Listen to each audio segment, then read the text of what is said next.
Abana bato bagize itorero Imitavu nabo mu murenge wa Gahara mu karere ka Kirehe bakora ibihangano mu buryo bw'imivugo byiganjemo impanuro zirimo kurwanya ibiyobyabwenge, ibyaha ndetse n'izindi zitandukanye. Rimwe bakaba bifashisha mu bukangurambaga, dore ko iyo bavuga imivugo ababateze amatwi bakuramo ubutumwa bubafasha mu buzima bwa buri munsi.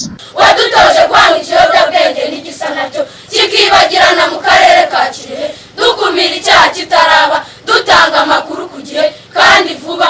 Twarabizingatiye 2014 polisi y'u Rwanda ihemba igihembo cy'imodoka y'umutekano akarere ka Kirehe. Mutwemerere mwakira icyifuzo cyacu uko iminsi yayindi watugeza mu turere mubereye umuyobozi, tugakora nk'ubukangurambaga ntabigarutse yo guhindura abayobozi n'abayoborwa imihigo tutayumva kimwe.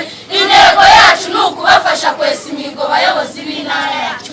Aba ni bamwe mu baturage bo mu murenge wa Gahara bakunze gutega amatwi imivugo y'aba bana bato, barakomeza basobanura uko bakiri ibivugwamo. Wabonaga yari ukiri umwana adashoboye gukora nka biriya babigisha, ariko ubu ngubu basigaye asobanutse. Turabyishimira cyane, urebye ibintu baba bakora biba bitunejereje nk'ababyeyi. Ziradufasha cyane, iyo barebye nyine imyifatire yabo birabafasha nyine nabo bakabigiraho mbega ubona ibyo bavuga ari by'ukuri. CG Emmanuel Gasana, umuyobozi w'intara y'Uburasirazuba, avuga ko itorero ry'abana bato mu murenge wa Gahara rizwi ku izina ry'Imitavu rigiye kwifashishwa muri iyi ntara mu bikorwa by'ubukangurambaga butandukanye, kuko ubutumwa batanga babicishije mu mivugo hari icyo bwafasha mu kubaka umuryango nyarwanda.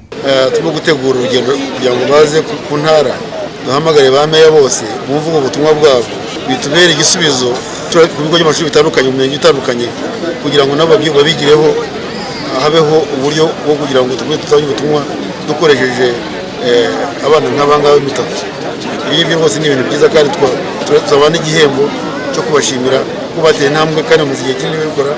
Tunashimira n'abarezi babo bakomeze kubatoza uriya muco, yuko ibintu nka biriya urimo kwiga umuco, urimo kurera neza urubyiruko.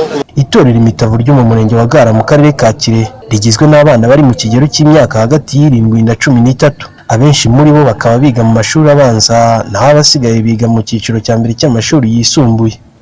Jamari Habarurema, Isango Star mu karere ka Kirehe.